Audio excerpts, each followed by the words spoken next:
biggest brand in terms of cancer treatment.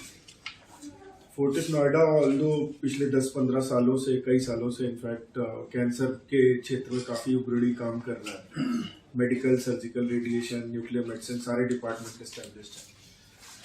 अब Fortis greater Noida जो कि हमारा एक 300 बेडेड हॉस्पिटल है, उसमें भी हम सारी सुविधाएं प्रदान कर रहे हैं, जिसमें क्रिटिकल केयर, सर्जरी के लिए ओटीज, इसके अलावा कीमोथेरेपी के लिए कीमोथेरेपी स्वीट्स हैं हमारे पास.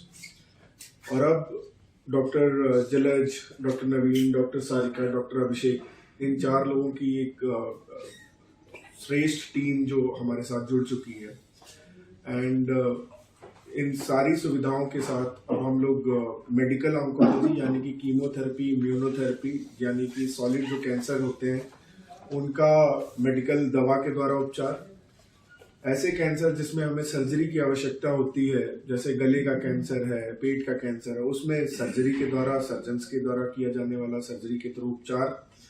और अगर किसी भी तरह के हमारे पास रेडिएशन या सिकाई के द्वारा जिनका ट्रीटमेंट होता है, उनका हमारी फोर्टिस नोएडा के ब्रांच में सिकाई द्वारा ट्रीटमेंट किया जाएगा. तो ओवरऑल एक 360 डिग्री कैंसर प्रोग्राम हम लोग यहाँ पे शुरू कर रहे हैं.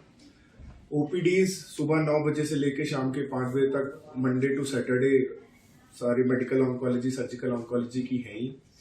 इसके अलावा 24 घंटे स्पेशलिस्ट की availability in case of any emergency is also there. So ये मेरी ओर से. Rest I would request doctor साहब आपको थोड़ा सा बताएं. इतना कहना चाहेंगे कि कैंसर जो है वो किसी भी अंग का हो, वो अगर अर्ली स्टेज में डिटेक्ट होता है तो ट्रीटेबल होता है. ठीक है, तो इसीलिए आवाज है कि cancer is curable if detected early.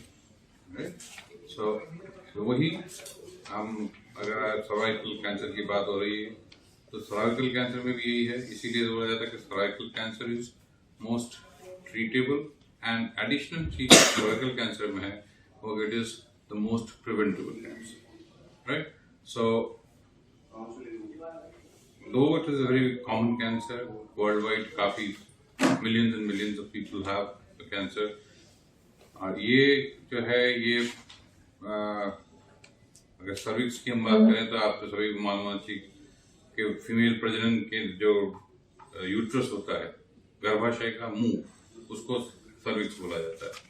तो गर्भाशय के मुंह का कैंसर है जो कि बहुत सारे फैक्टर्स होते हैं इसको कॉज करने में.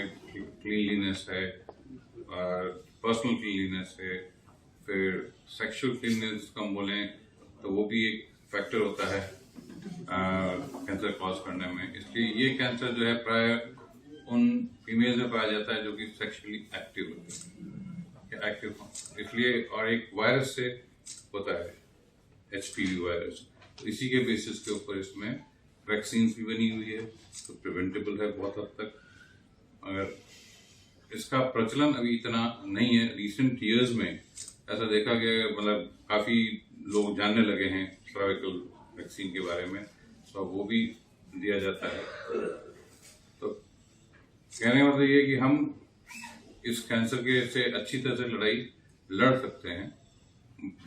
बस बात यह है कि हमें इसके अच्छी तरह से पेशेंट को स्क्रीन करना पड़ेगा. तो स्क्रीनिंग एक पार्ट है, वैक्सीनेशन एक प्रिवेंटेबल पार्ट है. ट्रीटमेंट में, सर्जरी में जो कुछ है वो ऑपरेशन होते हैं इसके, जिसमें हम पूरा निकाल दिया जाता है गर्भाशय अच्छी तरह से. एक कैंसर सर्जरी और एक गायनेकोलॉजिकल सर्जरी में फर्क होता है. तो ये बात सबको मालूम होनी चाहिए कि जब कैंसर सर्जन ऑपरेट करता है इसी एरिया में, वो एक अलग तरीका होता है जिसमें कि हम क्लियरेंस थोड़ा ज्यादा देते हैं एज कम्पेयर टू जो लोग कैंसर की सर्जरी के लिए ट्रेन नहीं है वो लोग कर रहे हैं. तो ये है कि जब यूट्राइन कैंसर और cervical cancer, most of the times surgery एक क्वालिफाइड ऑन्कोसर्जन या सर्जिकल ऑन्कोलॉजिस्ट के द्वारा ही होनी चाहिए. और वही सब हम लोग यहाँ अवेलेबल हैं. और इस हॉस्पिटल में सर्जिकल ऑन्कोलॉजी हम प्राय शुरू कर चुके हैं. मेरे ख्याल से 6-7 सर्जरीज हो चुकी हैं. और भी जैसा पेशेंट आएंगे हम जाएंगे एडिशन के लिए भी यहाँ अवेलेबल हैं डॉक्टर, और बाकी डॉक्टर सारिका बताएंगे आगे क्या है। जैसा कि आप लोग को पता है, ये सर्वाइकल कैंसर अवेयरनेस मंथ है। तो सर्वाइकल कैंसर मतलब पिछले काफ़ी सालों तक फीमेल्स का मोस्ट कॉमन कैंसर रहा है। क्यों? क्योंकि उस टाइम हमारे इतना अवेयरनेस नहीं थी सर्वाइकल कैंसर को लेके, गर्भाशय के मुंह के कैंसर को लेके, क्योंकि उस समय ये वैक्सीन्स नहीं थी और क्लीनिनेस पे इतना ध्यान नहीं देते थे, टॉयलेट्स वगैरह क्लीनिंग और ये सब इतना नहीं था। और इसके मेन रिस्क फैक्टर्स होते हैं मल्टीपल सेक्सुअल पार्टनर्स हो, स्मोकिंग हो, या फिर ये HPV इन्फेक्शन। ये मोस्ट कॉमन कैंसर कॉजेस माने जाते हैं, इसके रिस्क फैक्टर्स रहते हैं। तो इनकी अवेयरनेस धीरे धीरे बढ़ी है, तो ये हमारा डाउन आ गया है। और लाइफ स्टाइल चेंजेस से क्या हुआ, ब्रेस्ट ने सरपास कर दिया है इसको, सर्विक्स कैंसर को। पहले फीमेल में सर्विक्स कैंसर मोस्ट कॉमन था, now days due to life style changes become breast cancer most common female cancer. इसकी अब ये वैक्सीन को ज़्यादा अवेयरनेस क्रिएट की जा रही है, क्योंकि prevention is better than cure. तो प्रिवेंशन के लिए एक सर्वाइकल वैक्सीन आ गई है, जो हम प्रमोट करते हैं कि 9 इयर्स की एज से देना चाहिए हमें बच्चों को। लेकिन अगर किसी एक वजह से नहीं दे पाते हैं तो एक रेंज बनी है 9 to 46, लेकिन मोस्ट इफेक्टिव है 9 to 12 इयर्स की एज में अगर हम देते हैं।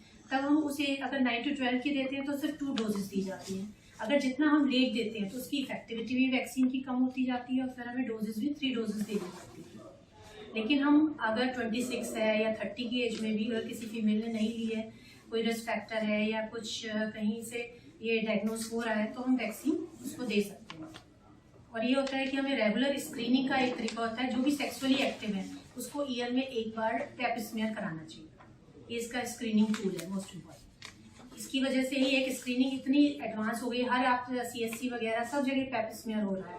उसकी वजह से भी ये डाउन हुआ है, क्योंकि अब इसकी अवेयरनेस बढ़ी है। तो पैप स्मीयर काफ़ी सिंपल प्रोसीजर होता है, कोई भी एक ट्रेन नर्स भी कर लेती है उसे। पैथोलॉजी से वो डायग्नोस होकर अर्ली डायग्नोसिस हो जाती है, फिर अर्ली प्रिवेंशन हो जाता है। अगर अर्ली स्टेज में करते हैं तो हमें ये यूट्रस वगैरह भी नहीं निकालना पड़ता है। सिंपल कोनाइजेशन और कुछ प्रोसेस होती हैं, उनसे भी हम इसको ट्रीट कर लेते हैं काफ़ी अर्ली स्टेज में। तो ये रहता है। बाकी मेडिकल एडवांसमेंट इतने हो गए हैं, सर्जरी है, कीमो है, रेडिएशन है। रेडिएशन भी 2 टाइप का होता है, एक्सटर्नल रेडिएशन होता है, इंटरनल रेडिएशन होता है। इंटरनल रेडिएशन होता है जिसे ब्रैकीथेरेपी कहते हैं, उससे हम इसका ट्रीटेबल कैंसर है कंप्लीट। लाइक जैसे सर ने कहा कि अर्ली स्टेज में क्यूरेबल होता है। तो ये चीज़ है। और कैंसर चूंकि हम सब जानते हैं एक गहन बीमारी है, और सिर्फ उससे जो मरीज जिसको कैंसर होता है वही सफर नहीं करता। जो हम लोगों ने इतने सालों में अस्पताल के क्षेत्र में रह के देखा है, पूरा परिवार इस चीज से सफर करता है। तो फोर्टिस जैसे अस्पताल या ऐसे अस्पताल जिसमें मल्टीपल डायमेंशनल केयर हो, ऐसे को क्यों चूज किया जाए? क्योंकि आपको ना कि कैंसर में ऐसा नहीं है कि सर्जरी होने के बाद में सब कुछ ठीक हो जाता है। कैंसर होने सर्जरी होने के बाद आपको एक अच्छा पैथोलॉजिस्ट चाहिए होता है, हिस्टोपैथोलॉजिस्ट, जो सेक्शन की जांच करता है, आपको बताता है। आपको एक अच्छा रेडियोलॉजिस्ट चाहिए होता है अगर CT स्कैन कर रहे हैं या अल्ट्रासाउंड कर रहे हैं तो।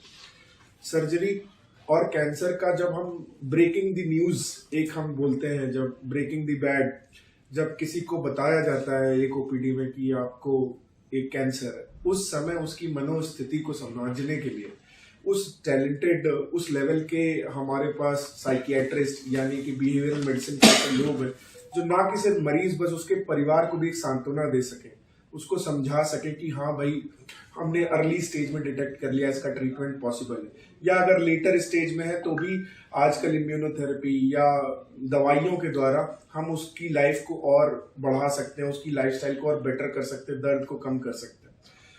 उसका क्या खान पान रहेगा, उसके लिए एक डाइटिशियन की रिक्वायर्ड। अगर उसको कहीं ICU में थोड़े दिन रखना है तो उसके लिए क्रिटिकल केयर की रिक्वायरमेंट है।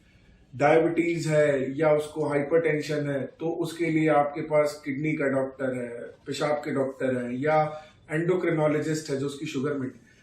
तो इस तरह के जो सेटअप है, स्पेशली जैसे फोर्टिस, जहां पे सारी ब्रांचेस चल रही हैं और 30 से ज्यादा स्पेशलिटी है, ऐसे में मरीज की एक होलिस्टिक केयर जो है वो बहुत अच्छी हो पाती है और रिजल्ट बेटर हो जाता है।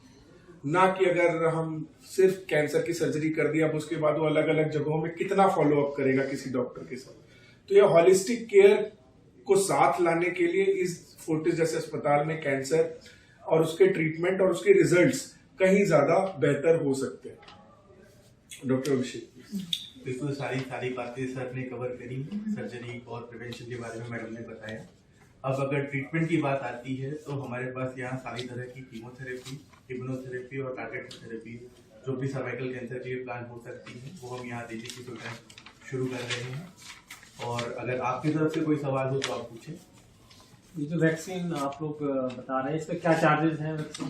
देखिए इसमें 2 तरह की आती है, क्वाड्रावैलेंट जो 4 तरह के स्ट्रेन HPV वायरस जो होता है उसके 4 स्ट्रेन को कवर करते हैं। एक बाइवैलेंट आती है जिसमें 2 स्ट्रेन कवर होती है, तो बेटर होती है कि 4 स्ट्रेन वाली ले, उसकी कॉस्ट 8-9 हज़ार है। एक वैक्सीन की हाँ। वो 2 वैक्सीन जनरली जो 90 ईयर्स की एज में दे रहे हैं तो 2 डोज।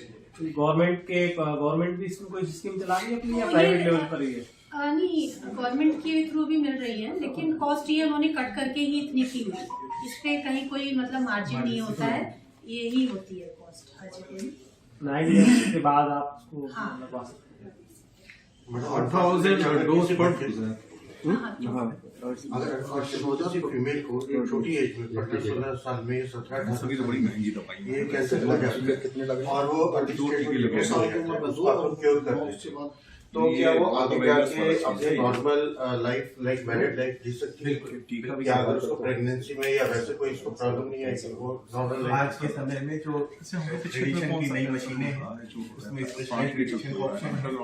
हमारे पास इंडस्ट्रियल एरिया और उसके बाद तो हम ये मानते चलते हैं कि ITCB और टोटल ये सब भी तो है ओवरीज को बचा के तो वो नॉर्मल लाइफ एक मैरिड लाइफ संभाल। और सर टोटल एक्सपेंस मतलब around what is rough idea ये ट्रीटमेंट? देखिए, अब कीमो और रेडिएशन की बात करें तो अलग बात, हर एक के अपने अपने अलग कॉस्ट है। है। और सर्जरी भी surgery versus chemo plus radiation सब एडअप होता जाता है कॉस्ट में। अब आप एक एग्जांपल लेके चलें कि पेशेंट है जिसको केवल कीमो रेडिएशन ही दिया हमने, नहीं, ठीक है, तो उसके लिए आई थिंक 30,000 पर साइकिल। हाँ, मतलब टोटल कॉस्ट 4 to 5 टोटल। हाँ, ट्रीटमेंट कॉस्ट मतलब बिल्कुल एडवांस रेडिएशन दिया अगर हमने, radiation plus brachy plus advance chemo दी है तो टोटल कॉस्ट 5 to 6 ये जो बाकी डिपेंड करती है सर्जरी की काफी थोड़ी और हो यूटिलाइज जाएगा। होती है। हाँ, और सर्जरी किस काइंड की हो रही है। हाँ।